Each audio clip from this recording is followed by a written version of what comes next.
دین پہ قربان ہو گئے کربلا والے، دین پہ قربان ہو گئے کربلا والے۔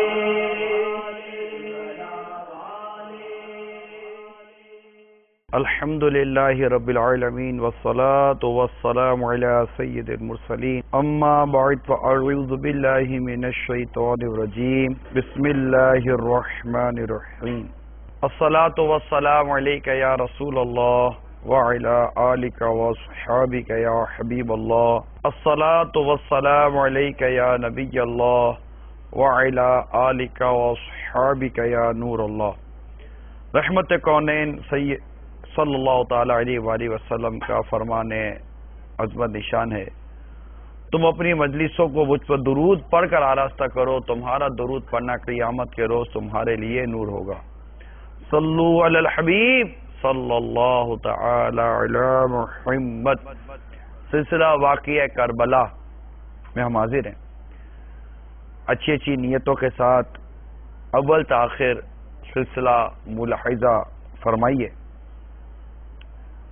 انشاءاللہ تبارک و تعالی بے شمار خیر و برکتیں نصیب ہوں گی۔ ہم واقعہ کربلا میں خاندان اہل بیت کی فضائل مناقب کے ساتھ ساتھ یہ واقعہ کیوں پیش آیا،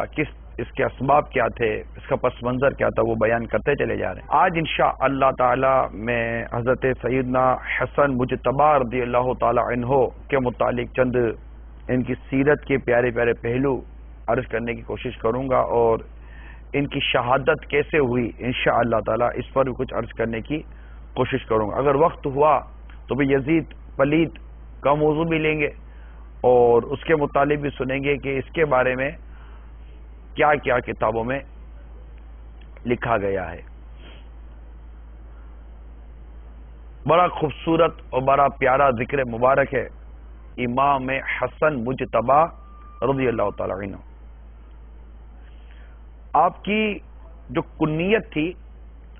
وہ ابو محمد، یہ آپ کی کنیت ہے۔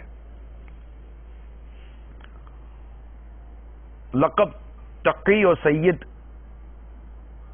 عرف سبت رسول اور سبت اکبر، آپ کو بھی ریحانۃ الرسول کہہ کر پکارا گیا۔ آپ کی ولادت مبارک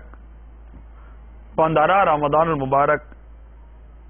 3 سینہ ہجری کی شب میں مدینہ منورہ میں ہوئی۔ سرکار مدینہ صلی اللہ تعالی علیہ وآلہ وسلم نے آپ کا نام حسن رکھا۔ حضرت اسماء بنت عمیس رضی اللہ تعالی عنہما نے بارگاہ رسالت صلی اللہ تعالی علیہ وسلم میں حضرت امام حسن مجتبی رضی اللہ تعالی عنہ کی ولادت کی خوشخبری پہنچائی۔ حضور اکرم صلی اللہ تعالی علیہ وآلہ وسلم تشریف فرما ہوئے کہ اسماء میرے فرزند کو لاؤ۔ کپڑے میں لپٹے ہوئے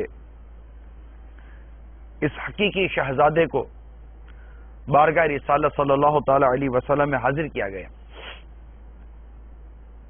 آقا مدینہ صلی اللہ تعالی علیہ وآلہ وسلم نے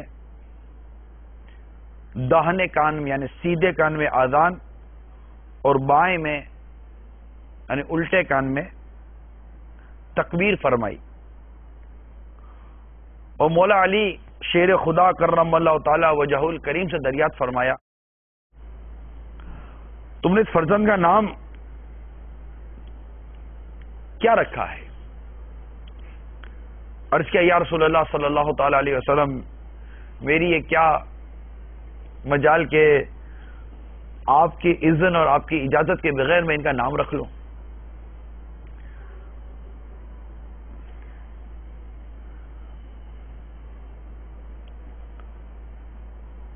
حضور صلی اللہ تعالی علیہ وآلہ وسلم جو نام اختیار فرما مختار ہیں، تو میرے آقا صلی اللہ تعالی علیہ وسلم نے ان کا نام حسن رکھا.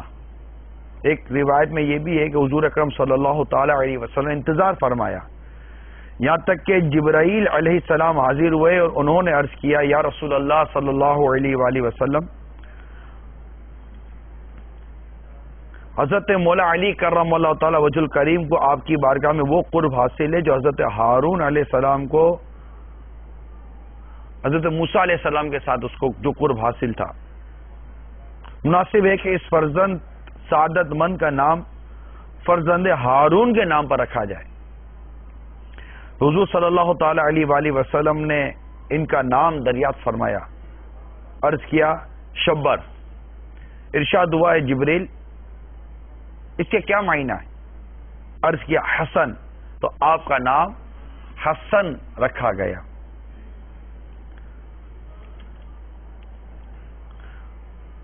بخاری کی روایت میں ہے کہ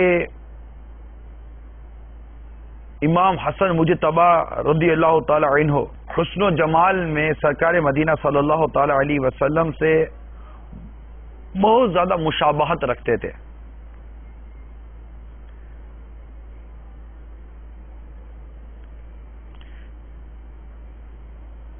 آپ سے پہلے حسن کسی کا نام نہ رکھا گیا.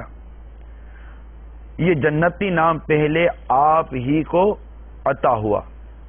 ایک اور بخاری و مسلم کی حدیث ہے کہ نبی پاک صلی اللہ تعالی علیہ وآلہ وسلم نے ارشاد فرمایا،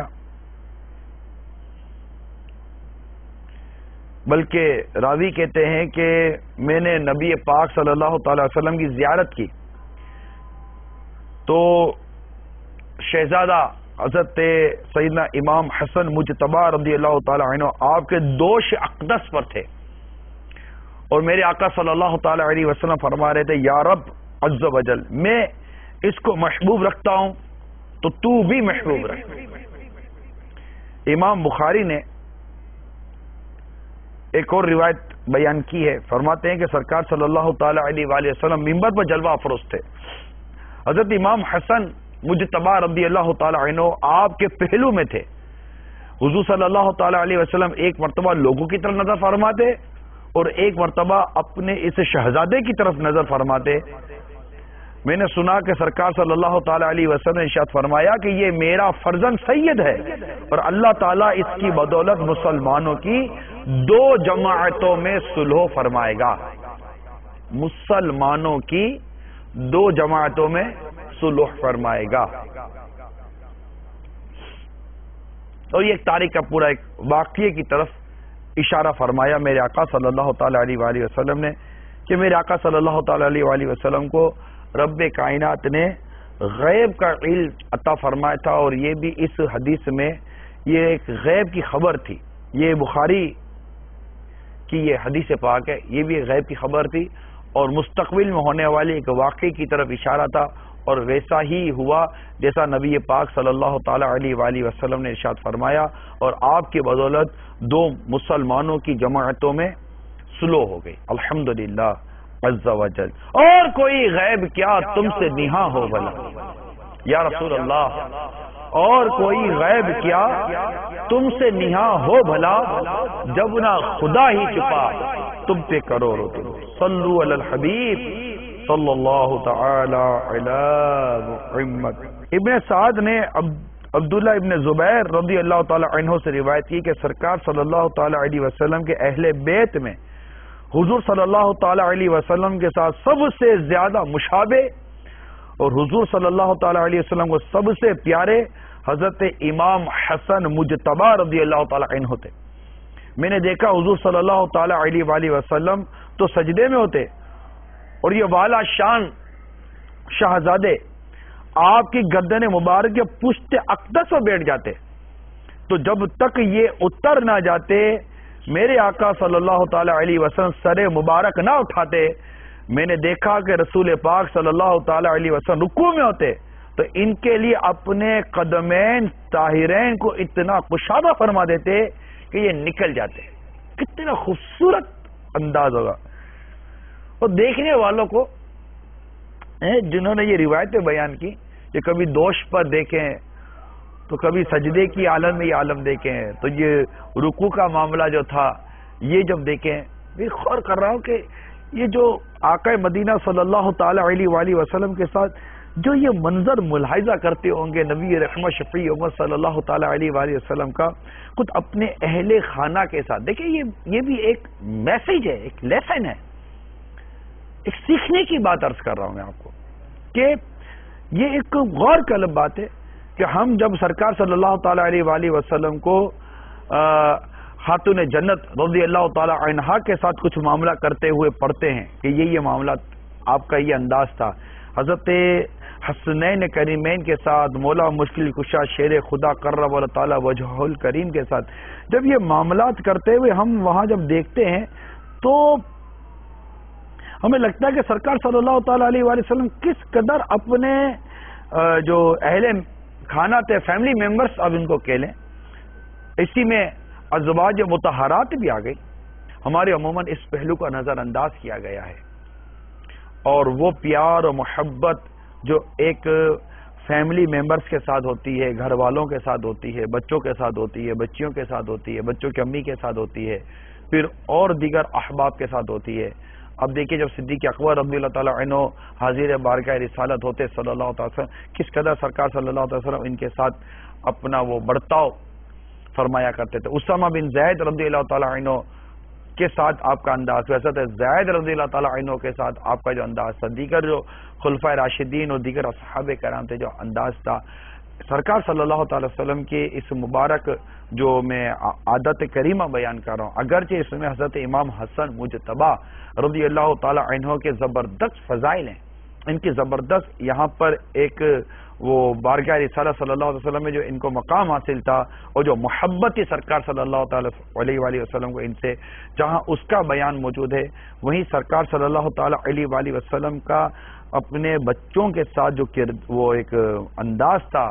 ان کے ساتھ رہنے کا، آنے کا، بیٹھنے کا اور بول چال کا انداز، جیسے ہم عموماً اگر ہم اپنے بارے میں غور کریں تو ہمارے بچے بعض اوقات ہماری مسکراہٹ کو ترستے ہیں، ہمارا انداز بڑا روکھا ہوتا ہے گھر والوں کے ساتھ بھی، بعض اوقات دوستوں کے ساتھ تو ابھی بھی کچھ ٹھیک ہوتا ہے، گھر والوں کے ساتھ بڑا روکھا انداز ہوتا ہے۔ اللہ تعالی ہم سب کو اپنے گھر والوں کے ساتھ بہتر فرما دے، تم میں سے بہتر وہ ہے جو اپنے گھر والوں کے لیے زیادہ بہتر ہے، یہ بہت کام کی بات ہے۔ البتہ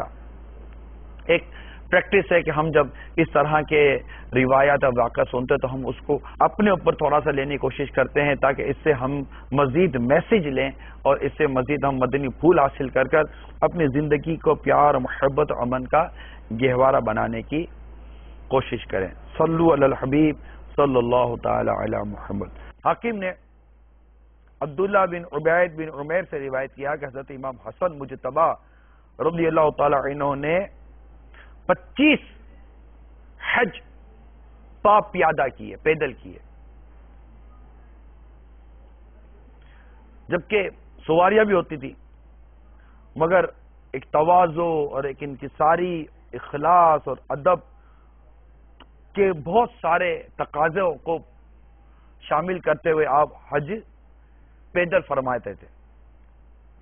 آپ کا کلام، بات کرنے کا جو انداز تھا بہت شیریں تھا، میٹھا تھا، اتنا میٹھا تھا کہ جو ساتھ لوگ بیٹھے رہتے تھے اہل مجلس، وہ ان کی یہ خواہش ہوتی تھی کہ آپ کا کلام ختم نہ ہو، آپ بات کرتے رہیں۔ یہ بھی دیکھیے، یہ بھی ایک مدنی پھول لینے والا آپ کی سیرت کا پہلو ہے نا۔ ارے ہمارے یہاں بعض لوگوں کا بات کرنے کا انداز یہ ہے کہ حقیقت یہ ہے کہ اول تو کبھی کبھی ملنے کو جی نہ چاہے، یار یہ اس سے بات کریں گے، اس سے ملیں گے تو یہ بات کم کرتا ہے، کاٹتا زیادہ ہے، یعنی کاٹنے سے مراد آپ سمجھ سکتے ہیں، یعنی بالکل ایک بہت عجیب بات کرتے ہیں، اکھڑا پن ہوتا ہے، ڈانٹنا، جھارنا، طنز، تنقید، یا پھر آئیں گے تو کسی کی غیبتیں کریں گے، بعض کی طبیعت ہوتی ہے غیبتیں کرتے رہتے ہیں، جہاں جائیں گے غیبت کریں گے، اور ایک تعداد ہوتی ہے کہ جب بھی بیٹھیں گے اپنی مظلومیت کا رونا روئیں گے اور دوسروں کو وہ مطلب کہ ڈیگریڈ کرنا، ان کی تحقیر کرنا، ان کو ذلیل اور رسوا کرنا، ان کے متعلق نیگیٹو کلام کرنا، اور اس نیگیٹو کلام کے اندر ایک منفی پہلو یہ ہوتا ہے کہ کسی کا منفی کلام کر کے اپنے کردار کو مظلوم بتانا، اپنے آپ کو مظلوم بتانا، اپنی پرسنالٹی کو مظلوم بتانا، اور ہمدردیاں لینا، چاہے بھلے کسی اور مسلمان کی عزت کا کچرا ہو جائے لیکن میں مظلوم قرار پا جاؤں۔ اب اس میں غیبتوں، تہمتوں، بہتان، چگلیاں اور نہ جانے طرح طرح کی وہ اپنے کلام میں اس کی آمیزش کرتا ہے۔ مگر اتنا ضرور عرض کر دوں، ایسے شخص جو اپنی عزت، اپنے مقام، اپنے مرتبے کا متلاشی رہتا ہے، عموماً ایسے لوگوں کو عزت و مقام ملا نہیں کرتے۔ لوگ ان کی طبیعت اور ان کی عادتوں کو پہچان لیتے ہیں، سے کتراتے ہیں۔ بعض لوگوں کو یہ کمپلین ہوتی ہے کہ یار اس کو مجھ سے بات کرنی چاہیے تھی، مجھ سے پوچھنا چاہیے تھا، یہ تم سے تو بات کرتے ہیں، یہ اس سے تو بات کرتے ہیں، یہ اس کا حال احوال لیتے ہیں، یہ اس سے حال احوال لیتے ہیں، مجھ سے کوئی بات نہیں کرتا، مجھ سے کوئی نہیں پوچھتا، یہ کون سا طریقہ ہے؟ تو عموماً ایسے موقع پر انسان کسی اور کے بارے میں غور کرنے کے بجائے اپنے بارے میں غور کرے کہ آخر مجھ سے کوئی بات کرنے کے لیے، مجھ سے سلام دعا کرنے کے لیے، مجھ سے ملنے کے لیے آخر کیوں تیار نہیں ہو رہا؟ آخر مجھ میں ایسی کیا بات ہے؟ اب ہماری زبان جب بھی کھلے انگارے برسائے، ہم سے جب بھی ملے اس کو کانٹے ہی لگیں، چوبے۔ اب ہمارے اگر کردار کے اندر کانٹوں کی چبن ہوگی، ہم سے کون اگر گلے ملے گا؟ بندہ خوشبو کے قریب جاتا ہے، بدبو کے قریب نہیں جاتا۔ جس کے کلام سے بو نکلتی ہو، طنز کی بو، تنقید کی بو، طعنوں کی بو، بیجا غصے کی بو، چڑچڑے پن کی بو، بات سمجھ رہے ہوں گے نا میں جو عرض کرنا چاہ رہا ہوں۔ تو اب ایسے شخص کے قریب کون جائے گا؟ ہر شخص عزت چاہتا ہے، بچہ بھی عزت چاہتا ہے، بچہ بھی حوصلہ افزائی چاہتا ہے۔ لوگ بعض اوقات حامیاں ملا رہے ہوتے ہیں لیکن دل میں وہ کہہ رہے یار یہ آدمی کو اتنا نہیں پتا کہ یار کس سے کب کس طرح بات کرنی چاہیے۔ تو عرض کرنے کا میرے مدنی چینل کے ناظرین مقصد یہ ہے کہ ہم چونکہ الحمدللہ عز وجل امام حسن مجتبی رضی اللہ تعالی عنہ سے محبت کرتے ہیں، اللہ کی کروڑوں رحمت ہے، ہم محبت کرتے ہیں، امام حسین سے محبت کرتے ہیں رضی اللہ تعالی عنہ، پورے اہل بیت کے گھرانے سے محبت کرتے ہیں، ان کی ایک ایک ادا سے محبت کرتے ہیں الحمدللہ عز وجل۔ ہمیں تمام انبیاء کرام، تمام صحابہ کرام سے محبت ہے، اللہ تعالیٰ کی کروڑوں رحمت ہے۔ اب جب ہم ان سے محبت کرتے تو ان کے کردار کے وہ پہلو جن کو سن اور سمجھ کر ہم اپنے اندر درستی پیدا کریں، اس میں سے میں نے اس ایک پہلو کو نکال کر تھوڑا سا کلام زیادہ کر لیا کہ آپ کا کلام یعنی امام حسن مجتبی رضی اللہ تعالی عنہ کا کلام بہت شیریں تھا۔ صد الفاظ نعیم الدین مراد آبادی رحمت اللہ تعالی نے جو لفظ استعمال کیا وہ شیریں کا لفظ استعمال کیا۔ ایسے شخص کی طرف لوگ رغبت کرتے ہیں، ان سے محبت کرتے ہیں، ان سے ملنے کو پسند کرتے ہیں۔ اللہ تعالی ہم سب کو زبان کا قفل مدینہ عطا فرمائے، الہی ضرورت کے سوا نہ کچھ کبھی بولوں، الہی زبا کا ہو عطا قفل مدینہ۔ اے کاش ہم سب کو حقیقی معنوں میں قفل مدینہ کی سعادت نصیب ہو جائے۔ اور وہ جو روایت ہے نا کہ جو اللہ عز و جل قیامت کے دن پر ایمان رکھتا ہے وہ اچھی بات کرے چپ رہے۔ اللہ تعالی ہم سب کو اچھا اور بہتر کلام کرنے، مفید کلام کرنے، جو دنیا اور آخرت میں ہمیں کام آ جائے، ایسا کلام کرنے کے اللہ تعالی ہم سب کو توفیق عطا فرمائے۔ صلو علی الحبیب صلی اللہ تعالی علی محمد۔ ابن سعد نے علی بن زید بن جدعان سے روایت کی کہ حضرت امام حسن مجتبی رضی اللہ تعالی عنہ نے 2 بار، اب ان کی سخاوت کا بیان ہے، 2 بار اپنا کل مال راہ خدا عز و جل میں خرچ کر دیا اور 3 مرتبہ نصف مال راہ خدا میں خرچ کیا، اور خرچ کرنے کا انداز اتنا خوبصورت اور اتنا پیارا تھا کہ نالین شریف اور جو جرابیں ہوتی تھی، موزے جس کو ہم کہتے ہیں، ان کو بھی ایک ایک کر کے 200 میں تقسیم کر کے ایک رکھ لیتے اور ایک دے دیتے۔ یہ اتنا انداز تھا، سخاوت کا انداز کہ 2 میں سے ایک جوتا دے دیا اور ایک رکھ لیا، جرابوں میں ایک دے دیا ایک رکھ لیا، اتنی وہ آدھا آدھا تقسیم کرتے، اتنی مساوی تقسیم. آپ کے علم کا یہ حال تھا کہ آپ کی جب شہادت ہوئی تو مروان، جس کے بڑے مطلب کہ باتیں اچھی نہیں ہیں جو ہم سنتے رہتے ہیں، وہ بھی رو رہا تھا. تو امام حسین رضی اللہ تعالی عنہ نے فرمایا آج تو رو رہا ہے، اور ان کی حیات میں ان کے ساتھ کس کس طرح کی بدسلوکیاں کیا کرتا تھا یاد نہیں تجھے؟ پہاڑ کی طرف اشارہ کر کے کہنے لگا، مروان پہاڑ کی طرف اشارہ کر کے کہنے لگا، میں اس سے زیادہ حلیم کے ساتھ ایسا کرتا تھا، جو اس سے زیادہ حلیم تھا، پہاڑ سے زیادہ جو حلیم شخصیت تھی اس کے ساتھ میں ایسا کرتا تھا. آپ کی علم کو اس شخص نے، یا آپ کی بردباری کو اس شخص نے پہاڑ سے تشبیہ دی کہ اس پہاڑ سے بڑھ کر جو حلیم تھا میں اس کے ساتھ ایسا کرتا تھا. بردباری، برداشت.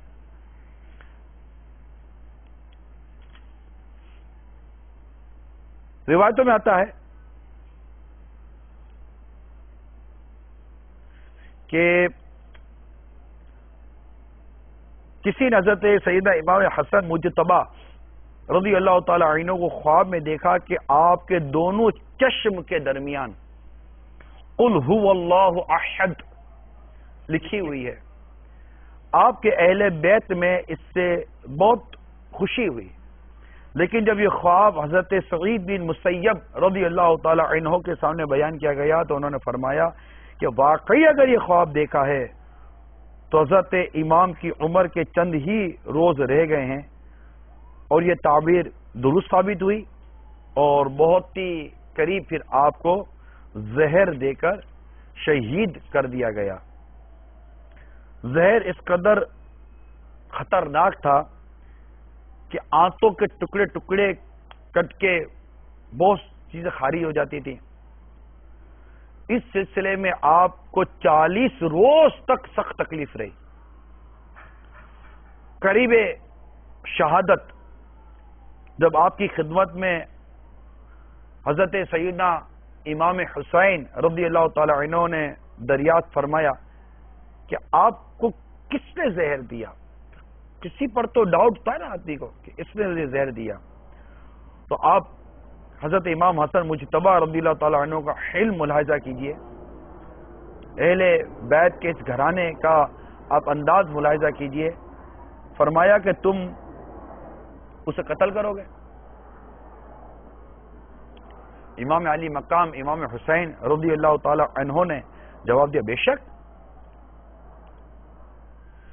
حضرت امام حسن مجتبی رضی اللہ تعالی عنہ نے فرمایا کہ میرا گمان جس کی طرف ہے اگر در حقیقت وہی قاتل ہے تو اللہ تبارک و تعالی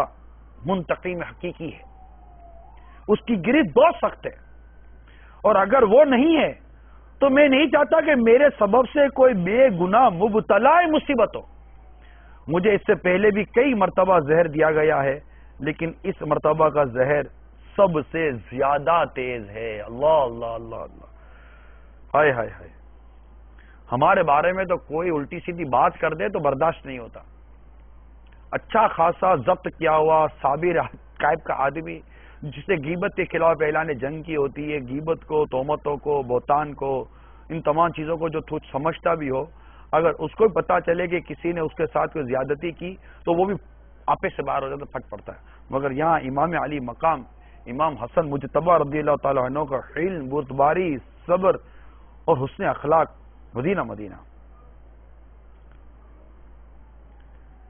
حالت یہ تھی کہ آنتیں کٹ کٹ کر نکل رہی ہیں. اللہ تعالی ہم سب کو ضبط اور صبر اور شکر عطا فرمائے، بردباری عطا فرمائے کہ آپ نے آخری دم تک اس کا نام تک نہیں لیا. اس وقت آپ کی عمر شریف 45 سال 6 ماہ چند روز کی تھی کہ آپ نے ایک قول کے مطابق جو صدر افاضل نعیم الدین مراد آبادی رحمۃ اللہ تعالی نے نقل کیا، 5 ربیع الاول 49 سن ہجری کو آپ نے مدینہ منورہ میں شہادت آپ کو نصیب ہوئی اور آپ کی خواہش بھی یہ تھی کہ آپ کو نانا جان کے قدموں میں آپ کی تدفین ہو، تو حضرت سیدنا ام المومنین عائشہ صدیقہ رضی اللہ تعالی عنہا کی بارگاہ میں عرض کی گئی تو آپ نے بالکل قبول فرمایا، ہونا چاہیے، خوشی خوشی اجازت عطا فرمائی۔ مگر آپ پہلے ہی امام حسین رضی اللہ تعالی عنہ کو وصیت فرما چکے تھے کہ اگرچہ اجازت مل گئی ہے لیکن ہو سکتا ہے کہ کوئی مروان کا نام لیا، باقاعدہ کتابوں میں لکھا آپ نے مروان کا نام لیا، ہو سکتا ہے کہ وہ پرابلم کرے، بیچ میں آئے، تو دیکھو حسین رضی اللہ تعالی عنہ ہتھیار مت نکالنا، یعنی بالکل امن اور پیار کا درس اور پیار کا اور محبت کا درس دے کر دنیا سے جا رہے ہیں۔ حضرت ابو ہریرہ رضی اللہ تعالی عنہ نے انہی بھائی کی وصیت یاد دلائی جب اس طرح کا میٹر واقعی ہوا، اور پھر وہ ٹینشن کریٹ نہیں ہونے دیا اور بیچ میں پڑھ کر سب ختم کر دیا، اور حضرت امام حسن مجتبی رضی اللہ تعالی عنہ کا آپ کی والدہ ماجدہ خاتون جنت فاطمہ زہرا کے پہلو میں آپ کو آپ کی تدفین ہوئی بقیع مبارک میں۔ صلو علی الحبیب صلی اللہ تعالی علی محمد۔ ترمذی کی حدیث ہے کہ حضور صلی اللہ تعالی علیہ وآلہ وسلم نے ارشاد فرمایا حسن حسین دنیا میں میرے دو پھول ہیں، اور حسن اور حسین جنتی جوانوں کے سردار ہیں۔ بخاری اور ترمذی شریف کی یہ روایت ہے۔ البتہ ان کے کردار سے ہمیں بہت کچھ سیکھنے کو ملتا ہے، بردباری، حلم، صبر، درگزر، شیریں بیانی، سخاوت، یہ بہت سارے پہلو ان کی سیرت سے ہمیں مل رہے ہیں۔ ہم جو اہل بیت کا ذکر پڑھتے ہیں، ان کی تعلیمات کو سنتے ہیں، ان کے درس کو سنتے ہیں، ان کے مدنی پھولوں کو، ان کی نصیحتوں کو، ان کی وصیتوں کو جب ہم دیکھتے ہیں تو ہمیں آپس میں پیار اور محبت سے رہنے کا بہت درس ملتا ہے۔ اے میرے مدنی چینل کے ناظرین، دنیا بھر میں جو عاشقان رسول مدنی چینل ابھی دیکھ رہے ہیں یا بعد میں اس سلسلے کو دیکھیں گے، آپ سب کی بارگاہ میں عرض ہے محبت سے رہیے، پیار سے رہیے، درگزر سے کام لیجیے۔ اولاد کا معاملہ ہو یا اولاد کا والدین کے ساتھ معاملہ ہو، پڑوسیوں کے ساتھ معاملہ ہو، جو بھی معاملہ ہمارا عاشقان رسول مسلمانوں کے ساتھ ہے، براہ کرم درگزر سے کام لیں، معاف کرنا اختیار کیجیے، اللہ تعالی ہمیں معاف فرمائے گا۔ درگزر کرنا اختیار کیجیے، اللہ تعالی ہم سے درگزر فرمائے گا۔ مسلمانوں کے عیب چھپانا اختیار کیجیے، اللہ تعالی دنیا اور آخرت میں ہمارے عیبوں کو چھپائے گا۔ بہت فضیلتیں ہیں اس عنوان پر، میں اسی پر اپنے بیان کا اختتام کرتا ہوں۔ اللہ تعالی ہم سب کے دین و ایمان، جان و مال، عزت آبرو، گھر بار، کاروبار، اس کے حلال اہل و عیال نسبتیں سب کی حفاظت فرمائے، سب میں برکت عطا فرمائے، آمین بجاہ نبی الامین صلی اللہ تعالی علیہ وسلم۔ دین پہ قربان ہو گئے کربلا والے، دین پہ قربان ہو گئے